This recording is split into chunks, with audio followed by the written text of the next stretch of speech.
बातमी जागतिक विश्वातून अमेरिकेतून भारतात निर्यात होणाऱ्या कडधान्यांवर भारत सरकारने 30% आयात शुल्क आकारले।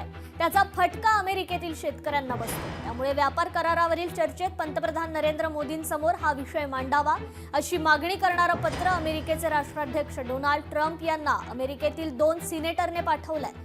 कडधान्यांवरील टॅरिफ भारताने कमी केल्यास त्याचा फायदा अमेरिकेतील शेतकरी आणि भारतातील ग्राहकांना होईल असं या पत्रात नमूद करण्यात आलेलं आहे।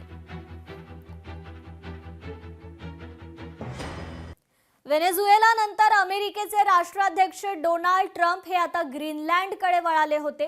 हा भूभाग वेळ पडल्यास डेन्मार्ककडून हिसकावून घेऊ अशी धमकी देखील डोनाल्ड ट्रम्प यांनी दिली होती। त्यांच्या या आक्रमक भूमिकेला मात्र युरोपातील काही देशांनी विरोध केला होता। या देशांवर टॅरिफ लादण्यास आपण मागे पुढे पाहणार नाही असा थेट इशारा ट्रम्प यांनी दिला होता। त्यानुसार आज त्यांनी ब्रिटन, फ्रान्स, जर्मनी, डेन्मार्कसह 8 युरोपीय देशांवर 10% टॅरिफ लादण्याची घोषणा केली आहे। 1 फेब्रुवारीपासून या निर्णयाची अंमलबजावणी होणार आहे।